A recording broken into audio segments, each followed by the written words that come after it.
Hi, my name is Britt Gilman and I'm the Research Project Analyst at the Deep River Public Library.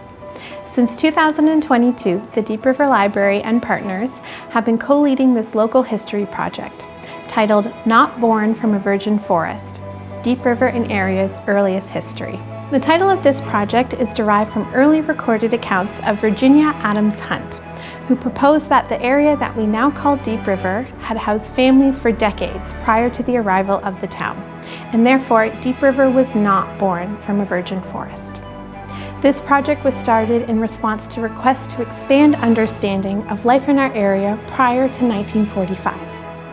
I'd like to thank our partners, the Schoolhouse Museum, the Laurentian Hills Library, Professor Stephanie Adams, Alex Stevens of Deep Tech, the Deep River District Community Foundation, and to the New Horizons for Seniors grant, who generously funded this project and made our work possible. The following oral history that you're about to watch is a subjective first-person account, an individual recording of life in the early days of Deep River and area. We hope that by asking questions and capturing responses, we're able to add these oral histories to our collection of historical accounts to expand understanding. Enjoy. He owned it, so we get money from it for it. So, yeah. I wonder if this is too See, fat. the roadway was right there. Yeah. So, I'm going to start with the hardest question of all. But first I'm going to say thank you so much for meeting us here. And also thank you for having us here at this very special place. Oh, that's fine. Thank you very much. Okay, so the hardest question of all. How are you two related? I guess we're first cousins. Second. Yeah. Second. Yeah. First, yeah. Whatever. Yeah. And what is your connection to this building behind you? My dad built this in either 1928 or 1931. I'm not exactly sure which date, but we lived in it, I guess, probably 17 years until we moved away in 1945. Till they got too many kids. Yeah, well, there was actually 10 in our family, but by the time the older ones would be gone, and More younger ones younger coming ones up. would be there. Yeah. Always somebody, always happiness. Teresa was the youngest one that lived here, and she only lived here 3 months, and we had to move. And And where did was Bobby born on the farm? no, he was born here. Yeah. Yeah. Was Teresa younger than Bobby? Mm-hmm. Oh, I thought Bobby was a baby. Sorry. So what do you remember of inside the house? Can you take us through your mind's Yeah, eye? there was stairs going up to the second floor, right there, went up that way, and of course there were all piles of beds up there, and the wood stove was right up almost against the back wall. And if you notice there, I think we had a door at the back, but it was kind of boarded in because in the wintertime we kept food there that keep it cold, but we didn't have electricity or fridges or anything. And a big table. And here, I don't think that big white pine was there at that time, because I could see across the river with the trucks coming down off the hills, the logging trucks. But you can't see that now. Oh, right, and they used to come up, and we could watch it pass our place on that road going. Yeah. Yep. I Yeah. remember that. So how did it stay cozy in the winter? It's hard to imagine winter right now. It was a wood stove, and it was used for cooking also, but it kept it going all the time, so it was not hard to heat. And some of the heat went upstairs, of course, and lots of blankets in the wintertime. Yeah, but yeah, it was just the wood stoves all we had, and in the summertime, we didn't use it.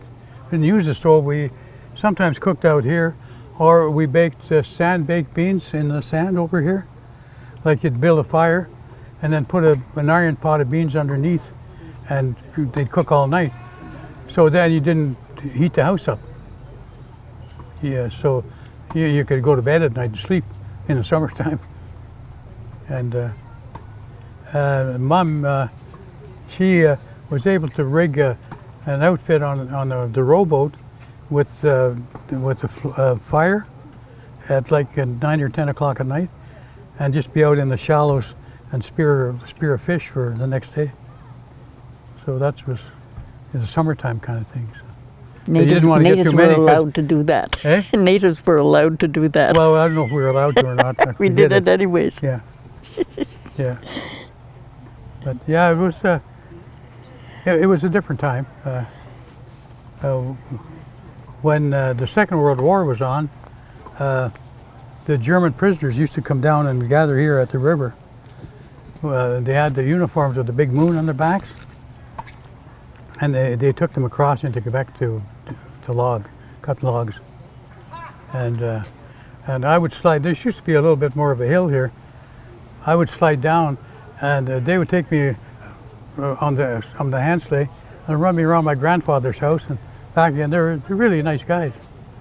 Like, I didn't know what the difference was, why they were German prisoners or what was going on at that time. But yeah, it was quite interesting. So where were these German prisoners camped out? Oh, they had a couple of POW camps, like on Ridge Road. Well, it wasn't Ridge Road then; it was the bush kind of thing. But they had a couple of camps there for them, probably 50 prisoners, and they had some more at Petawawa, at Landry Crossing. So there's quite a few of them around.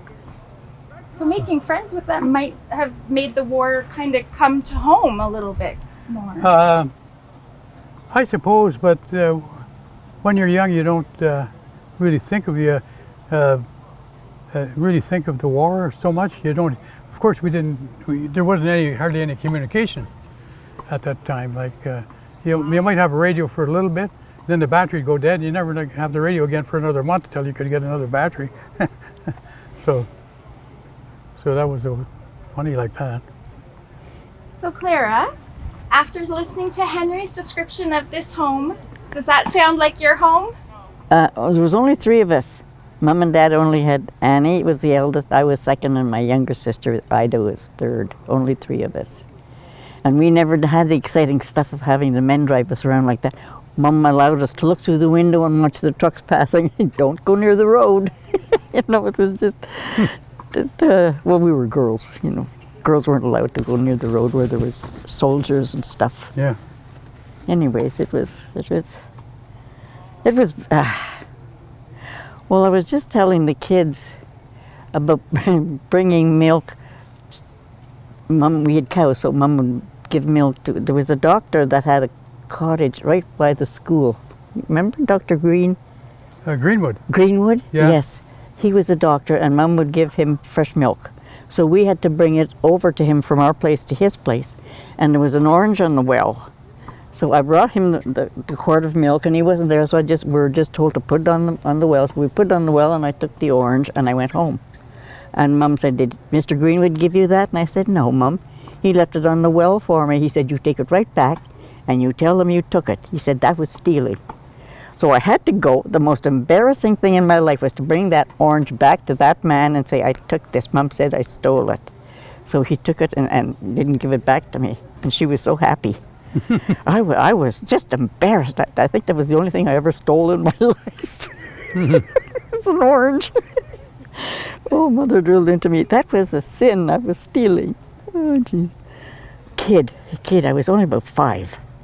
It's funny the things that you remember and you never forget. Mm-hmm. So can you walk me through where the cabins were and who lived in them between your houses or up this stretch? If the farthest west, I guess, was my grandfather, Alec Dole, and the next one just over here across the creek was Barney Brindle. He was my uncle. He married my dad's sister. And which one of them married my dad's sister? Bernie. Eh? Didn't Bernie marry one of my dad's sisters too? No, that was Baptiste Paquette. Oh yes, sorry. Yeah. Sorry. But anyways, continue. my grandfather, he lived right at the corner. He had a big house right here at the corner. And grandma and grandma, they lived there. And farther over, just in front of Mackenzie High School, my Uncle Joe had a house there.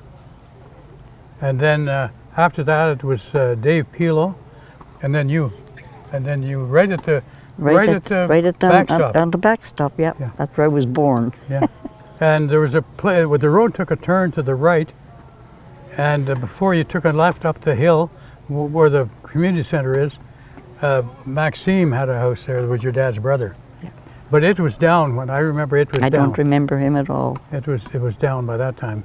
I think he had died in 1939 of TB or something. So Yeah. so it's just the outprint of the house then. And I thought his house was down more by the school, but it was up from us, eh? Yeah, just up from you guys. Yeah. Okay. And that was the group of us. Oh, there was down along past Clara's place, Baptiste Paquette had a place there, a log house, somewhat like this, a little bigger. But there was, I don't remember anybody being in it. It was kind of used as a stable for your cows, I think. I have no idea. Yeah. I can't remember it. I can remember them living there. Do you? Yeah. I don't remember them. Ida Paquette? Ida May Paquette? Ida May, yeah. Yeah. She's the only one I know. So when you were just little ones, whose house did you like to visit the most, and whose did you get in the most trouble at? Oh, we didn't get into trouble. Unless I you spent did. a lot of time at my grandfather's, right here. He'd come and get me, and we'd pick berries all around the area. So. And Didn't get into trouble at all. No, we weren't allowed out of that fence. Learned how to milk cows though. well, Slop the pig, pick the chicken, pick the eggs. yeah, we had a boom log down here that was like that wide, 20 feet long, and we'd pull around the river with that. Like sometimes you're pretty deep water, and Dad didn't appreciate that. You always try to get away from him because you get beaten up for being out in the water. Were you all fine swimmers? I could swim a little bit. I wasn't really good at it. No, my dad swam across the Ottawa to court my mother. Never taught us how to swim. Never knew how to swim. Always afraid of the water. Afraid of boats, don't like boats. I'll get in one, but no, I'm a landlubber. Yeah. So he swam from here to Quebec to meet with My your mother? Yes. Your father swam from here to Quebec? No, from here to, well, I don't know Just where across. about he crossed. Just across at Right here? at the depot. There's a depot down here, Oh, was it? Farrell's Depot, and you could go across from your place to over there, You- or from or across Indian Point from. I this thought, point yeah, here. I thought it was. From Lemures Point to Indian Point. What about the other one? Where the down further? Roberts. No, yeah, He could have been there too. Yeah. because I know he swam across the river, and I don't. It's all rock on the other side. How in hell did he climb the mountains? Oh well, if you go down, Yes, I if you know, go I down know. the river, There's a trail depot there, and then there's a roadway up to another old farm back there. Never been there. But Baptiste Paquette spent his last days in that old farm Oh my! across in the Quebec side. I didn't know that. Yeah, All by himself? I think so. Yeah, I think he probably trapped a little bit and just to make enough money to survive, and he grew to be. I think he was pretty old when he passed away, but he wasn't a nice man. Yeah. So.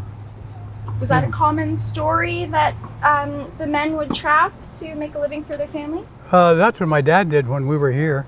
He could go across the Ottawa in his canoe or on the ice and be gone maybe for a day and come back with a couple of beaver pelts, and he would take it to Dave Herman in Chalk River Herman, with that's it, yeah. a fur trader, and he'd get money for it. And he probably, if he took it to North Bay, he would get more money. But it was so hard to get him around. you had to go to Chalk and get on the train and go to North Bay and get a place to stay. And so it was easier for him just to, got less money, but anyways, that ended when we moved to the Wiley Road, because he had to walk like 7 or 8 miles to the park where they give the, where you get the zones to it was too far, eh? Like, yeah, it's too far. You had to, if you're going there, you had to stay a week, and you had to bring your food with you. So it was kind of the end of the trapping for him. Yeah.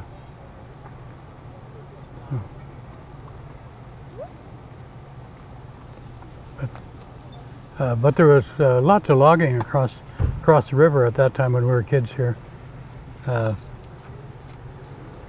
They used to put cut the fir trees, little like Christmas trees, and put them in a straight line across the river. So it would be a snow break for the road, for the snow road, the ice road that went across. And then in the spring, when the ice started to move, they were just, when they put them up, it was just a straight line. And then when the currents started moving the ice, they kind of bowed out a little bit. And they'd go down and sink, I guess, and you'd never see them again. So. Henry, do you remember we used to call those boats carrying logs down alligators? Alligators, yeah. Yeah, you remember that? Yeah. Okay, yeah. Alligator. We watched them haul the logs down in chain booms. Yeah, big booms of logs. Yeah. They take forever to go by here. Yes, because you're only going like 1 or 2 miles an hour. Just sit in the window and watch them. Yeah. Or on beside the fence. Not allowed to go near the water. Yeah. But it was interesting. Sounds like there's a lot of like watching the river in summer and winter would be so entertaining. What's some of the best memories of things you saw happen on the river? Well, there was a dice on ice a few years ago. Yeah. Well, racing on the ice there. There was, well, the horses, they used to drag this tank of water. And of course, coming in February and March, the ice is starting to get kind of punky, and they would water it. So it would freeze overnight, then the trucks could come across. And I seen 2 trucks going through the ice with logs on it. But, they would come down off the hills over there with the driver's door open, wide open, and when the ice started bunching up in front of them, the guy would jump, and the truck would go in the water. But anyways, 2 of them. I didn't know that. Yeah. Well, we lived over there. We couldn't see this road. Yeah. Dad and I went out to see where the truck was in, and it was sitting up like that because the logs were heavy, and it was sitting up like that. And they would bring the German prisoners out, and what they had was, they called them jammers. They were tripods with pulleys on the top, and they would hook the truck up with like teams of horses and pull the truck up and get it back on its wheels again. So, but yeah, we went over to the edge of the ice, and you could see the truck sitting in the water, maybe 40 feet down. There's probably only 120 feet of water or something there. Yeah. Don't know. Yeah. Quite interesting. Yeah. So I heard you guys talking about some cows before. So Clara, can you tell us about the cows that your mom had? The what? Yeah. The cows that your mom had. Oh, the cows, yeah. Yeah. Well, she had 3, and it was pasture from the road on this side of the high school to on the other side of that other school. That's where her barn. 3 cows, yeah. She kind of delivered milk, made butter. Like we weren't very rich, but we weren't poor either. You know, milk and butter, and she always had pigs and chickens, eggs. So, yeah. Did all the families have a homestead like that? No, we didn't. No. I don't know if we delivered some milk to you guys or not. I don't think so. No? Well, I don't remember. I don't either. What happened, like, back then, Howard's had a grocery store in Chalk River, and Dover's had a grocery store. Yes. So maybe twice a week they would come up with their panel trucks, and they'd have food or staples that you could buy, so you didn't have to Yeah, go down because to Chalk, that's which what was a long way away when you don't have a car. well, that's what the girls asked. Well, how did he keep the meat? I said, well, he didn't sell meat. We had our own beef Yeah. and pork and chicken. I said it was the flour, the sugar, the salt, the tea. It was that he would sell. Yeah. So he'll drive right down? I stop just over here, just in front of my grandpa's place, and if you could buy what you needed off the Yeah. truck. Any trading or just cash? No, just kind of a Yeah, it truck. was just cash. No, but the truck that he had was just like something like Heather's, wasn't it? Yeah, it was about like that, a little bit bigger maybe. Yeah. Yeah. Was it exciting for you kids when he came into town? It was always nice to see the truck coming. You knew there was food there. Yeah. He never got anything very exciting. No. Just flour and sugar and salt. But if you noticed out here in the river, there's a rock that's out maybe 100 yards or so. And if you look at, it's just over there. If you look at that rock, it's maybe 100 yards out. But when I was a kid, it was only maybe knee deep. It was only, see, closer to the shore. Because I think the river changed a little bit when they built the dam up here. And maybe the water come over this way a little bit farther. But because nobody carried that rock, it weighs about 500 ton. We used to climb on top of it. Yeah. Well, what rock is at the edge of the going down the sidewalk there? Oh, well, I at think it. they put that one there. That's a Centennial stone. Well, because Candace said she remembers a great big stone being in front of the pine tree where we were born, Oh, where I okay. was born. And I said, well, I don't know. I said, there's that big stone there at the end. Maybe they just moved it because they made the sidewalk there. Oh, that could be. I don't know either. Like, I really, really don't know. It's But just the only one I hearsay. remember is that we Yeah. actually got pictures of my brothers on that stone. Yeah. Oh, anyway. Yeah, your memories is from this end of there, Yeah. and mine is from the other end. Yeah. You know, the funny part was we lived here, and they had to build a crib. They were cutting the white pine here, some of it, and they had to build a crib so they could roll the logs into the water and make a boom. And they were blasting the big stones out of the way, and they never asked us to move. Like they were like over about close as that white pine right there, and you could see big rocks going up over the trees and landed. Anyways, Mom got us over to Grandpa's at the other side of Grandpa's while they did the blasting, but they never warned us or anything about it. So Who do you think was doing the blasting? it was probably the people that wanted the logs cut. Could have been. I think it was Gillis had the lease for cutting the logs across in Quebec. It was probably him. Yeah. So at that time, I didn't think much about it at the time, or how dangerous it was, until I worked the pipeline after like 25 years ago, and we had to be like 600 yards away from the blasting area, to be hidden when they were blasting rock. And I said, like, we weren't 100 yards away here. Do you think that was just because of the time you were living in then? I think it was. I think there was hardly any safety, like in construction. There was like in construction and logging. The logging was a lot of guys got hurt and got killed in logging, and no safety. Or I don't even know if they came with the forensics to see how he died, or it was just hard work, you know. So did you guys have a lot of contact with the logging, like people logging across the river in your little village here? Well, Dad worked over there sometimes with them. He worked, there's mostly French people in there, so Dad learned to speak French by working in the logging camps over there. So it was not far away. It was like maybe a mile across the river here. So a lot of times he could come home at night instead of staying in the camp, you know. So Clara, what was it like on your end of Quiet. end of town? We weren't allowed out of that fence. There was a fence that's fenced our property in. The cows couldn't get out.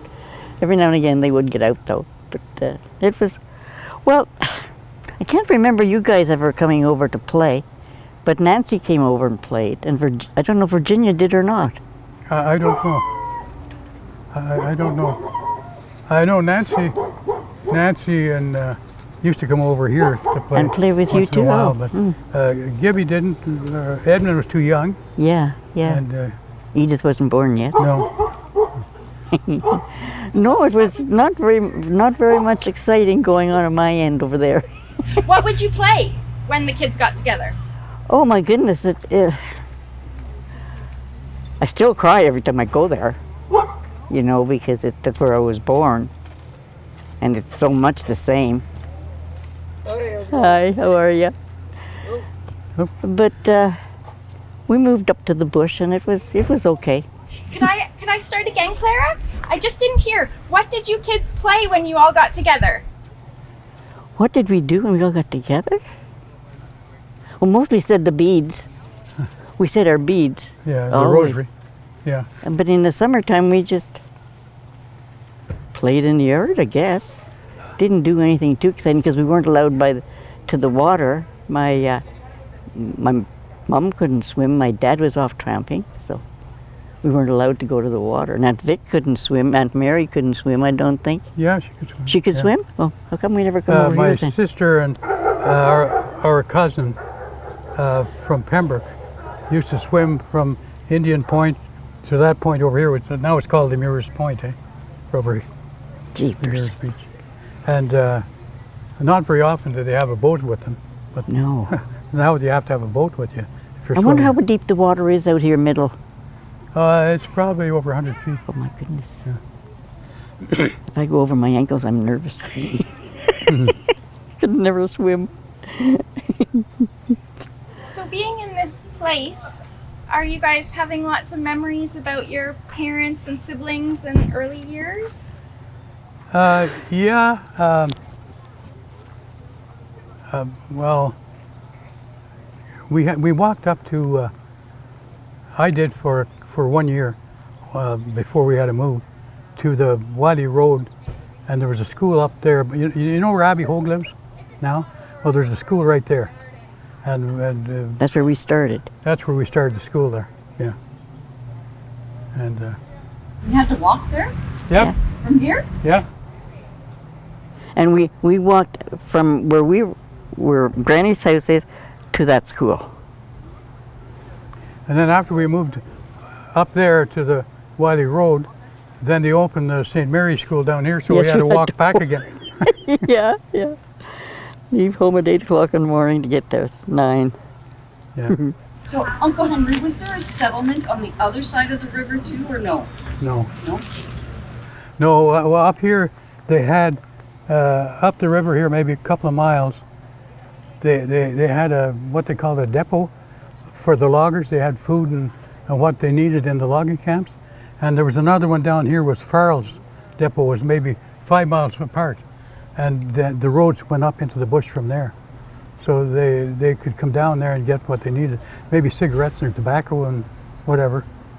So, and of course over at Farrell's they had a ferry or a little thing that you could put horses on and transport them across the river. From Robert. You would say Robert in English, but it's Robert in French.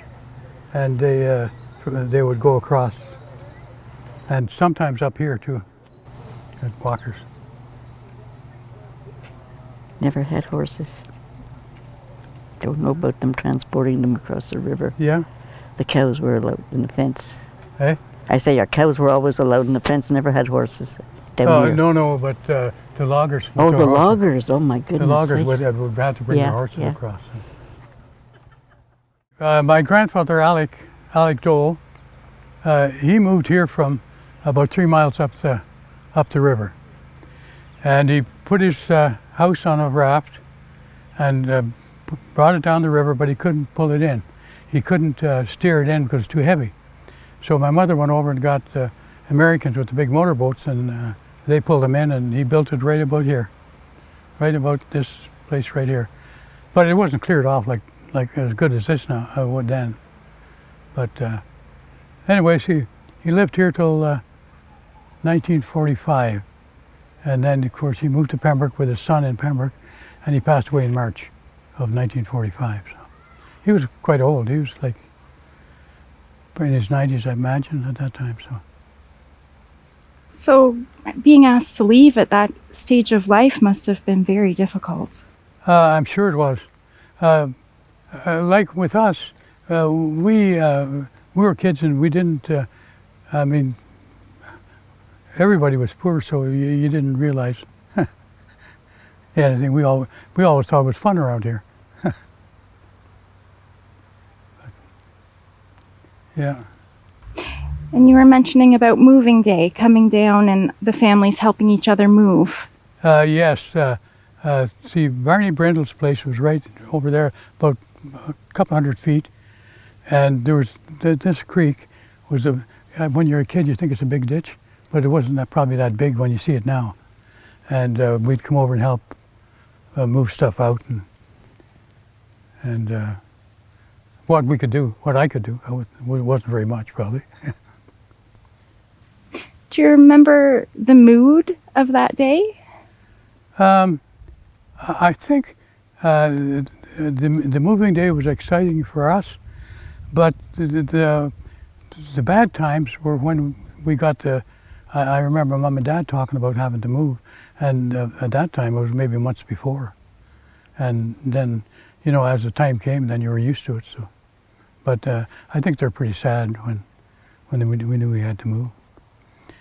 We moved up to an old log farmhouse on the Wiley Road, and the funny thing about that is there was the farmhouse was quite a lot bigger than this place we have here, and there's a barn and a stable, and in front of the barn there's this old binder, and if you walk up there today, all the buildings are gone, but that binder's still sitting there. Yeah, it's funny. It's funny. My brother and I were back there about 10 years ago, and we walked back looking at the different trees and stuff that we remember, and the binder was still sitting there, but the barn's gone. Yeah. So, how do you think your parents reacted when they first heard the news that they had to move, a young family? They weren't happy. They weren't happy about it. There's nothing you could do.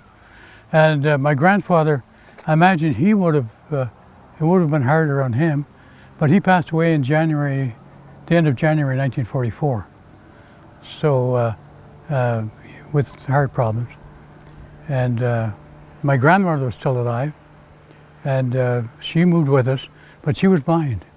She had cataracts, and at that time, cataracts was a big operation, I think. So she had been blind for a long time, and moved back to the farm with us, and stayed with us for a couple of years.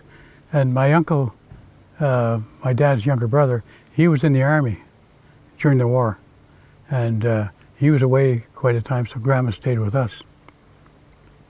And when he come home, then he built a place on the Wiley Road there. It's the fourth house up from the highway, so it's still there. And him and Grandma moved in there. So. Putting myself in her shoes, just having lost a husband and then having to move, I can't imagine. Yeah, it wasn't. You never heard them complain.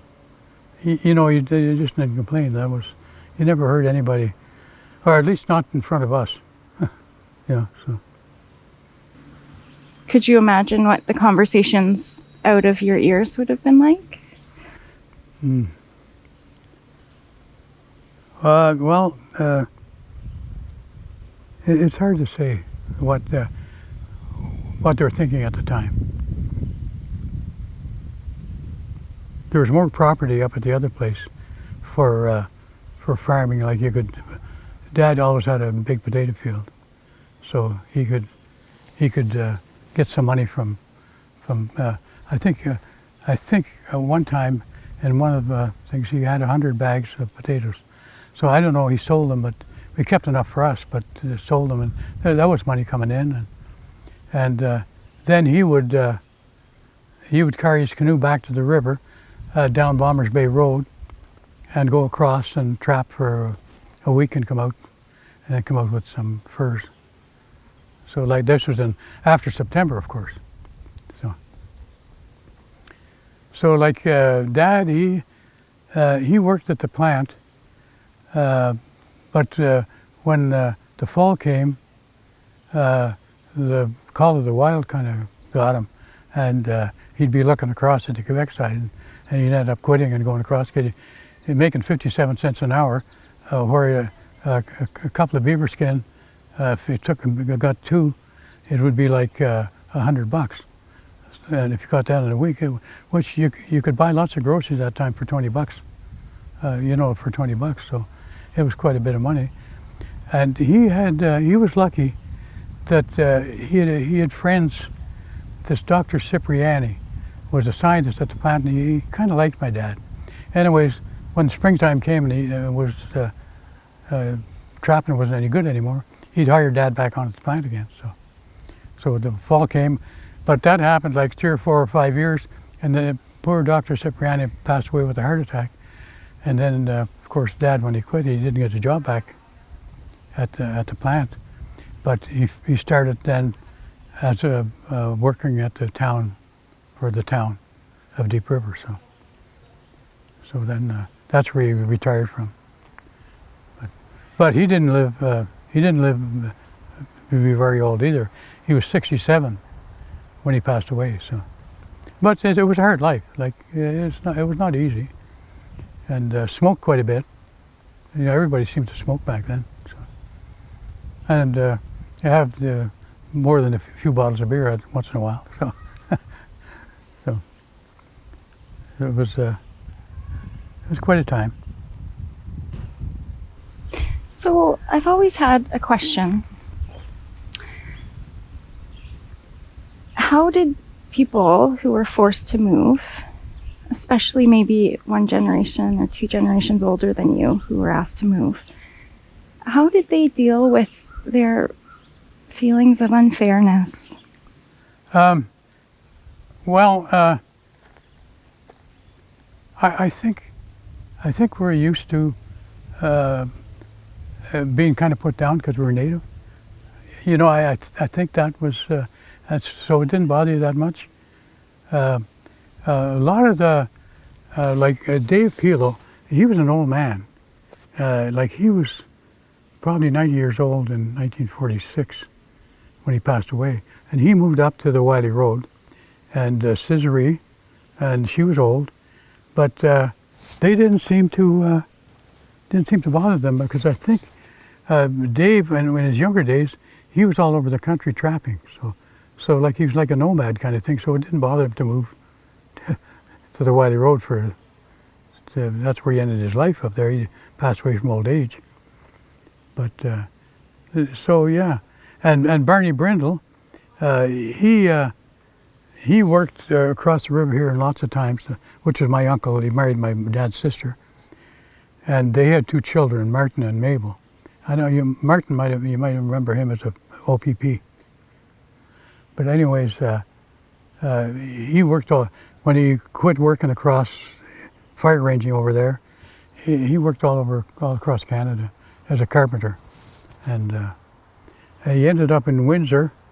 His first wife died in childbirth, and then he didn't get married again until 1948. And he was living in Windsor for the longest time until the second wife passed away, and then he moved back with his daughter, Mabel, in up near, I forget, like right by Josie Lane there, almost at Josie Lane. So anyway, that's what. So do you think then that the people who lived here and moved, that this always felt like home to them? I think it did. Yeah, this was always like really home. Like Dad would come down lots of times. For a while, when Deep River was first built, there were guard gates at the highway, and you couldn't unless you had a pass, you couldn't come in.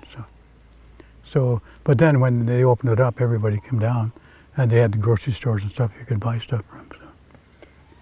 So, yeah. Yeah, but a gate, your family facing a gate where they had lived for generations seems so unfair. I guess it was.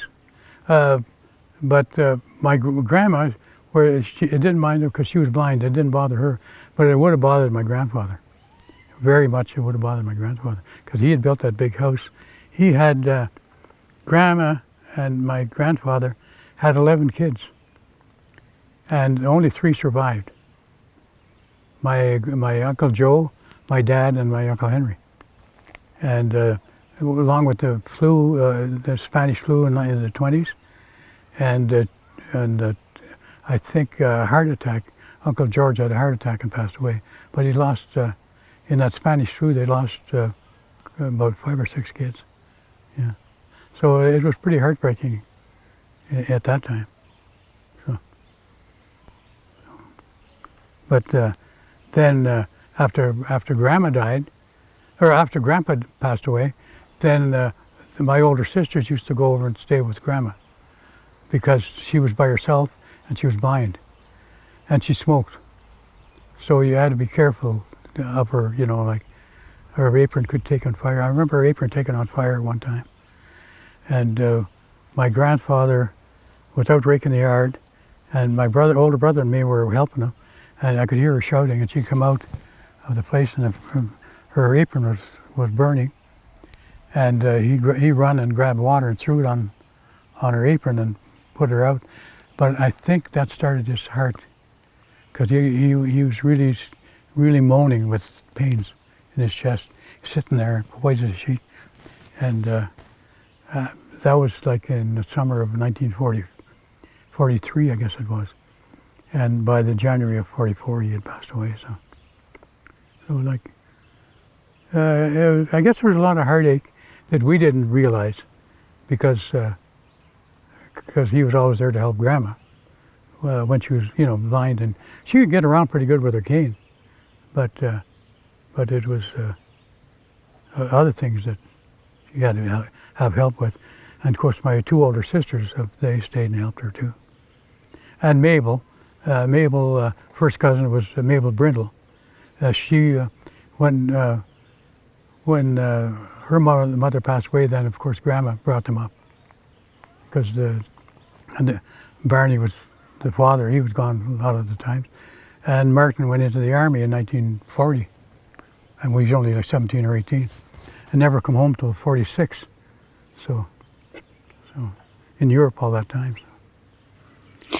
We've heard a few stories about families in the community, including at the river as well as the broader community, helping to raise kids when somebody fell on hard times, everybody stepping in, everybody working together. Is that how you remember it? I don't remember that as much, but I do remember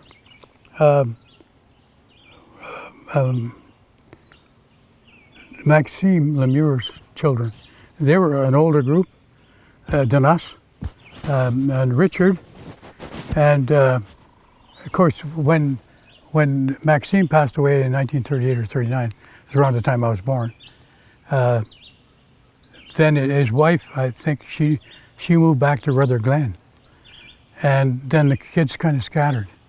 So Richie would sometimes show up and stay for the summer, either at my dad's place or at Uncle Joe's. So he would, and then he would disappear and never see him again for a long time. And the next time I saw him, Richie, he was like 53 years old, and my younger brother was killed out in Salmon Arm, BC, and coming home from work in a car accident. He's 30 years old.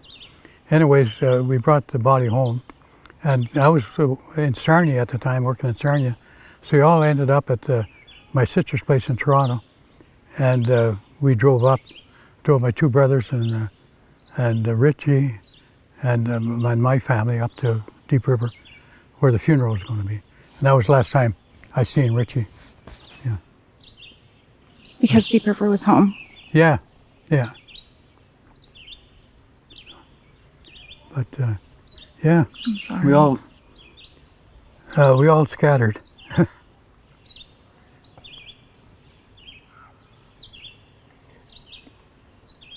would be This was my grandfather's place here, and right in the bush over there was Barney Brindle's, and then ours was the cabin then. So is this a well-run trail for you guys? Back and forth? Well, actually, this was you could drive a car right through here back then. Yeah, like now, you can't. It's just a little pathway now, but back then you could drive a car through here.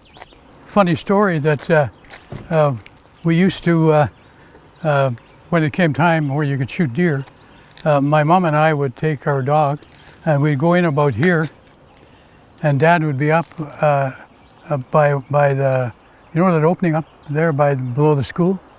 It used to be my grandfather Adams's potato field.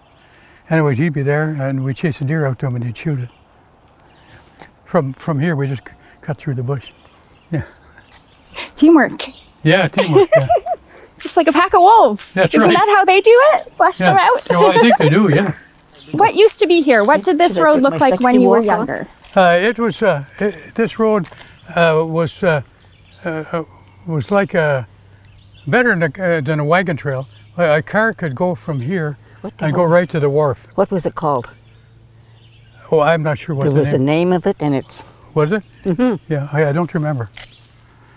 The creek that we got our water out of, they had it was a log bridge that when the cars went across, it made noises, and my younger brother would scare him, so he'd run. the hell did Mom and Dad call this road? Okay, Henry. Whose cabin was this? Eh? Whose cabin was this? That is Dr. Keyes. Okay, and Seymour's was. No, Keon Simo. Yeah. He lived in Barney's place. Oh, okay. See, Barney's okay. was over here. Yeah, yeah. Well, I thought they were two different places. No, Seymour no, and this Brindle. was the last. This was the last place Alec Dole had. It was right in this area someplace. Because the creek is right there, and when we moved, we went down that creek and come over and helped. He was your grandfather? He was my grandfather. So Clara, can you tell us about your mother's dog sled?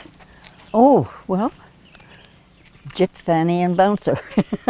That was their names. Fanny was the leader. She was black. Jip was a kind of a big dog, orange. And Bouncer was the one that right behind the shed. He was the strong one, the one with bustle. Yeah, she would hitch them up to the sleigh and put us all on, take us across the river, bring us back. Oh yeah, they were And really fast. Oh yeah. They're really fast. I remember them going. And in the wintertime when we moved up there, she would dog sled us down to school on the Wiley Road. Yeah.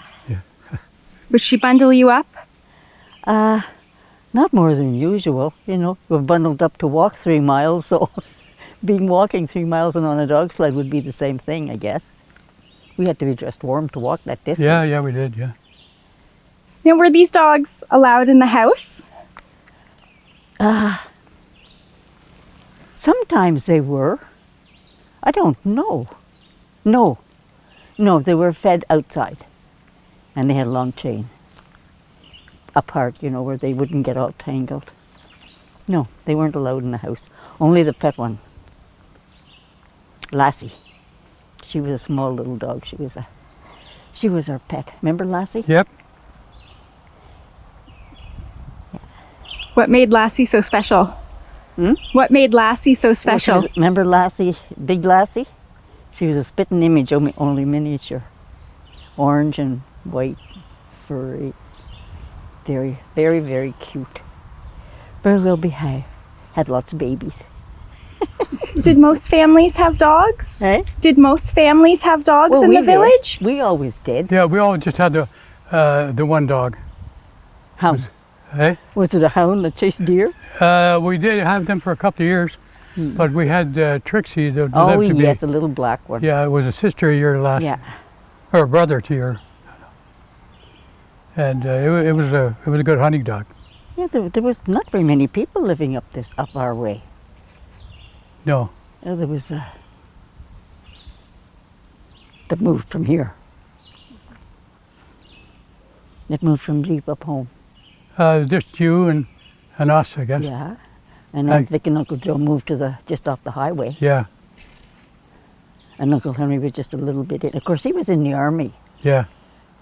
And I can't remember, did he come home for the move?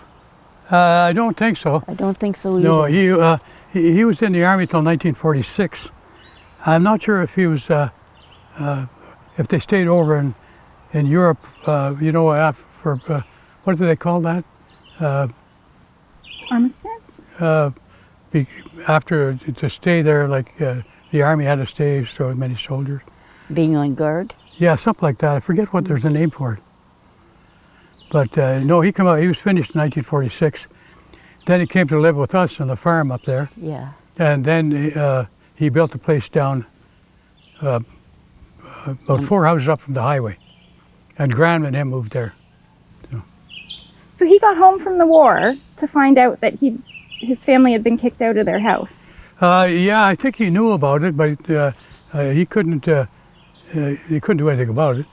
I think at that time he was up in the Aleutian Islands, and when his dad passed away, then he came home. He's able to come home for that, and then went straight back again. I can remember Uncle Henry being very jolly, Yeah, very jolly, and always laughing and happy. What do you call it? Rotund? Is that the yeah, word? but yeah.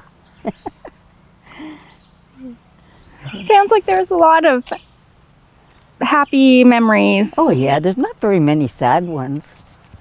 No. Only when somebody died. Yeah, I don't think there was for us kids, I don't think there was any bad feelings about moving. Although we missed the river because we're all in the summertime, we're always in the water. But I think later in life, it was a little tougher because of Everybody the grew job. up. Everybody grew up. The jobs, white people got the jobs better than I did. I went to school in grade 13 at Pembroke, and 3 of us come out, and the other 2 guys didn't pass one subject. They got the job ahead of me at the plant. Not a bitch, eh? Yeah. Yeah, but Well, do you remember being called the Deep River Ghetto? no, I don't we remember were all that. moved up the Wiley Road. Oh, I don't remember that. Don't remember? I do. Somebody get a punch in the here head come over the that? Deep River Ghetto kids. No, I don't remember that. No, maybe you were too big and tough looking. Just called us girls that. Yeah, yeah. So I do have a question. You mentioned a couple times, Henry, that maybe unfortunately your family kind of got used to having the short end of the stick. My question is, was that more so after the Europeans and government people came, or did you think that was present here even before with all the other families in the area in the early 1900s? I didn't see that so much when before Deep River was here. I didn't see any like segregation or No, anything it like was that. just a little Indian settlement. And the only strange was the river crossing in the wintertime. Those are big trucks going Yeah. across the river. But the people, the walkers that lived up on the highway, one family, the building is still there behind the Canadian Tire store, and they used to come down and get the older kids to go and pick potatoes, and then they would pay them in food. So like eggs or whatever there was, because there was no place to spend money. So you got Rich. eggs or butter or whatever. Yeah. Oh, yeah. Yeah, so that's actually it was Mrs. Vess Walker. I'm not sure what the proper name is, but they called him Vess Walker, Mrs. Vess Walker. And she would always come down with the old Model T and pick up the children, and they'd go and pick potatoes or whatever she had, and then they would pay them in food, so which was good. Yeah. And Clara, you had mentioned parties at the Rathwell homestead. So were you all sort of one community with the farms around here, or did you think feel we your were. own? I think we were, yeah. Yeah, because there would be a party at your farm. Yeah. Daddy would play the violin. Who called? Oh, I forget now, the Donnellys. Would it be McKee? Eddie Hogue. Eddie Hogue lived further, and then there would be Hogue, Bernice, and Jimmy. Mm-hmm. That would be it, I guess, just us. Not a very big group. Well, yeah, the farmers would come like from around, like the Roberts from the river, and J.P. McKee, the McKees, and the McCarthy's out by the tracks. Oh yes, They them all, too. and the Rathwells back, and Yeah. Oh yeah. they all come around. So. And y'all got along well all with each got along with other? everybody, yeah. That's what it seemed like. You know, the Great time was had by all. Daddy played the violin, Annie, my sister, played the piano. And you say Eddie Hogue called? yeah. Square dancing. Yeah, Dad played the violin also, and M.J. Rothwell played the mandolin Yep. for the square dances. So we didn't square dance much. Well, we did when we were about 15, eh? Oh God, we square danced every party. Yeah, 15. Because we were the dancers. Yeah. No, only kidding. My dad taught me to square dance when I was 13. Who did you like as a partner? Well, there was no women. He was short of women, and I was a kid. So, come on, Clara, you be my partner. And he knew how to steer you, make you do this and do that and lead you this way. It was no problem. I was an easy learner. Oh, dear. Yeah, great time. Not rich. No. Weren't rich, but we had fun. But there was a bit of a change in mood after 1944 when strangers came into the community? Yeah, because when Deep River came, until 1957 or 58, we had to go, people outside Deep River had to go to Pembroke to high school. We couldn't go to the high school here in Deep. Remember that? That's why Annie had to go to the the nuns in Pembroke. Yeah, yeah. She graduated from there and she had a black dress and white blouse on. Oh, I didn't know that. Yeah, no, we couldn't go. It was only after 57 or 58 I was that married my in younger 57. brother was able to go to high school here. And but I had to catch the bus every day for 3 years. So, and it was an hour's trip. It was one way. Didn't they have a bus to pick you up? To take you to Pembroke to school? Well, when we started, we went on the Colonial. Oh, yes, yes. And then after that, there was a school bus driven by Manfred Cochran from Ralston. Oh. Because those kids in Ralston, they had to go all the way to Pembroke too. Yeah. So it was quite a. I think your classes weren't as good because you're traveling so much, and you had to work a little harder to get good marks. You're always on the bus. Yeah, because they promised us a bus when I was going to school. When my kids started school, it was the only time the school bus came, picked them up. Yeah, I know. We walked when we were in grade school. We walked to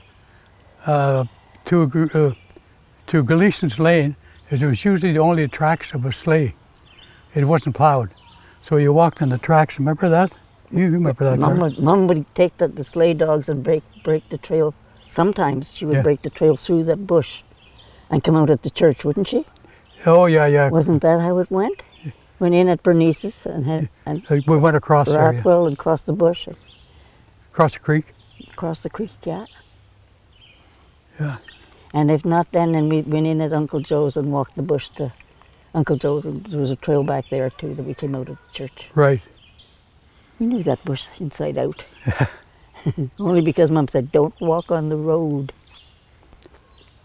Do you still feel like you know the bush around? Do you still feel like you know the bush around here? No. Oh no, it's all built up beside. Well, I don't know. Maybe from Brathwell's. I wonder if they still have a trail going through to the church in the bush. I don't think so, because they don't have cows anymore. No, I don't know. You know, I don't think Patty Hogan No. have cows. No, wouldn't know. And the trail from behind Uncle Vic's, it's built up behind there too. They'd be growing up now. All built up. But the highway I know. And I don't have to walk it now, I can drive it. This was Barney Brentle's place, was right in here. You see it's flattened a little bit, but now it's all grown up, but it was right in there. A log cabin. I think you've seen a picture of it. Yes. Yeah. Would have been a beautiful view. Yeah, it sure was.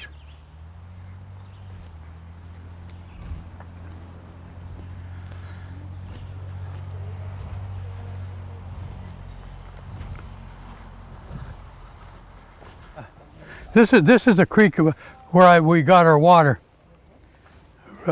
It used to be like 4 or 5 feet wide, and about this deep. But it was a spring coming out of the rocks up there, and it went down through here. And Now was it's delicious water. Yeah, nothing better than spring water. I know it was good water. Yeah. So which of you guys had to haul water? Oh, I did. Actually, I had. You remember we could call them these brass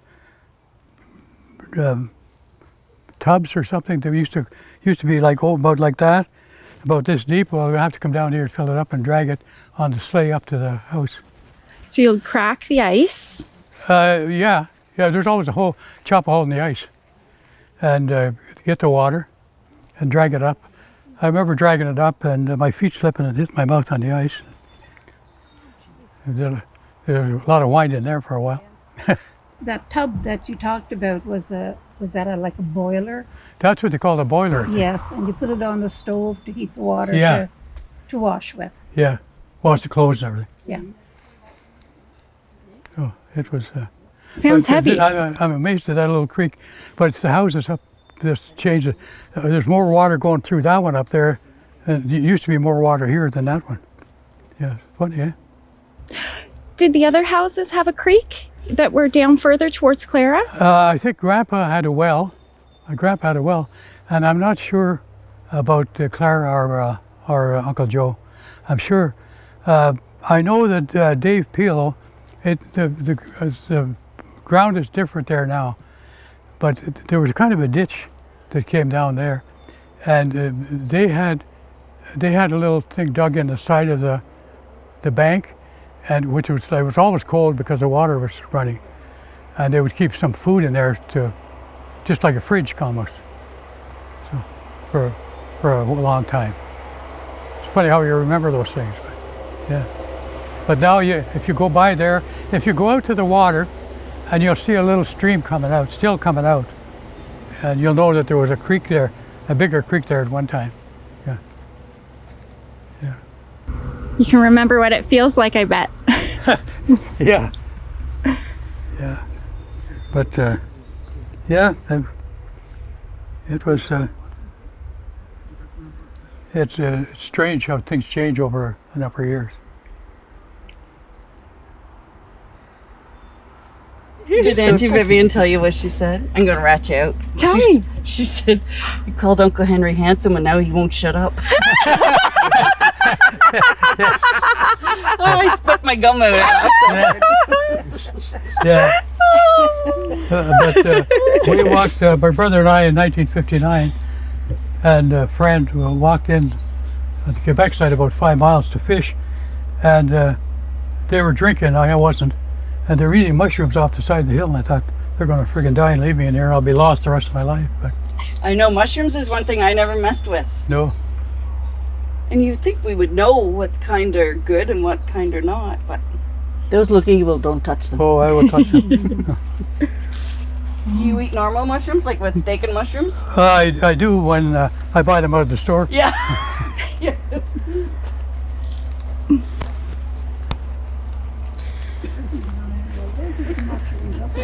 Oh, when she said that, I laughed so hard.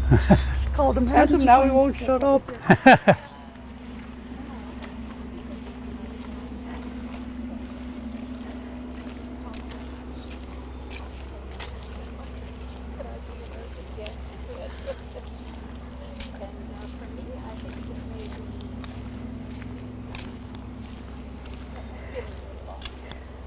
Now, what does it say? Didn't know Tom. I mean, actually, the names are not in line, right? Like, it should be Beatrice first, then Bernice, and then George. But Oh, yeah.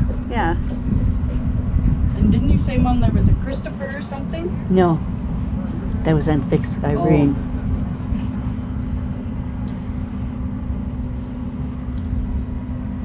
Yeah. and there again, some people spell this with a K, Yeah.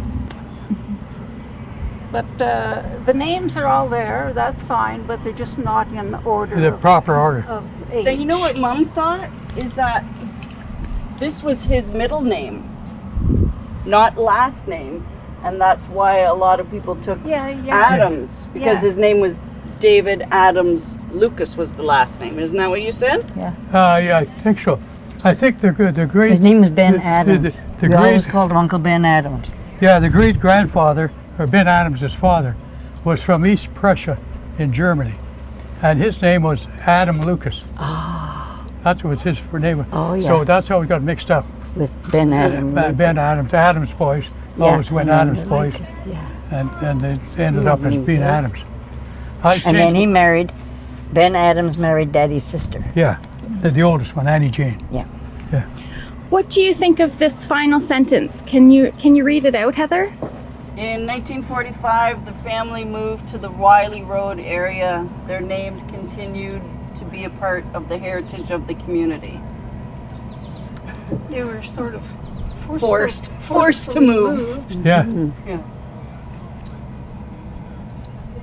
I think my sister made that, and Virginia, eh? Teresa. Oh, Teresa did this? Yeah. Oh. Well, that's funny. They were expropriated by His Majesty the King, Okay, there we when go. in essence it was given to them by the King. So I guess what? How would you phrase it? I won't say it on camera. How would you phrase that sentence? They moved to the Wiley Road. Let's see. Forced. Forced is a good word. Well, not we the were good forced to word. move.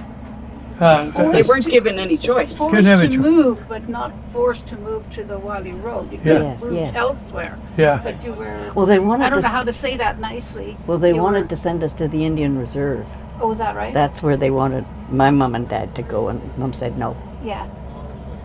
I don't know about the rest of the Indian settlement, but Mom and Dad said no. Mom will sell her calf and buy some land. Yeah, I don't know how you would. I don't know how to It's, phrase it's that. just it's almost insulting the way they Yeah. say they moved to the Wiley Yeah. Road. Like we So- didn't have a choice. Yeah. Yeah, there was no choice. You had to move someplace, and it was the Wiley Road, because there's some. The place we moved into was empty, Yeah. and there was like 90 acres, mostly bush. And Clara's place, where you moved to, was up on Lemire's Lane there, and where Dave and Cicely lived in that log house. That was Lemire's Road now? yeah. It's called Lemire's Road. Yeah, now, yeah. Yeah. But where you moved, that log house up there was owned by Jake Menard. Some yes. Yeah, Somebody. it was Jake Menard's place. And before, but he'd been gone and dead long. It was Did empty when you somebody got. tell you the story about somebody being hung back there? Well, yes, I know that story. Barney You know Brindle it? told me that story, that he hung himself up on the Chircot Road. He hung himself or was hung? Well, maybe, we don't know. Well, I heard he was because Yeah. he was a bootlegger Oh, okay. or something. That's what I heard. Yeah. I I a long time ago. Yeah. We don't want any dead rising from the grave and haunting us. Do you have anything else to say about the plaque? I don't. I want to see it. I want to see inside. Oh, you Which I do want. sit right up here, Clara, Here like beside this? me. I won't bite you. So, if you could have people remember one thing about the community that lived here that you think they are not remembering properly, what would you want them to know? I think it was a good community. And that we were native. We were native, and we survived, and we got along with each other pretty good. Yeah. Native community. Well, it was actually. It was, yeah. A yeah. native community from down here to up there. And everybody loved everybody. You know, it was just. Barney Brindle lived over there where I showed you, but he would come over, he'd whittle a softball bat, and we would play softball here, scrub we called it. But he was the only guy that played ball with us, because We were girls. yeah, the girls and everybody would be out there playing ball. Girls were never allowed to play ball. Well, Virginia and Bernice, they all played breachers. Yeah, but we were just little from Yeah, down you guys the were road. little, yeah. Yeah, but it was good of them to do that, Yes. yeah. It was, Yeah, but he came from down in the Petawawa Plains, and there's a road down there named the Brindle Road, and that's where his family came from. And when the Petawawa Army moved into there, of course they were expropriated and chased out, and they come up the river in canoes and stayed here. Well, I'll think of a kind man whittling you a baseball bat when I drive by that road. Yeah. Right. Is there anything else either of you want to say? You have the floor. You say what you want people to know. my granddaughter asked me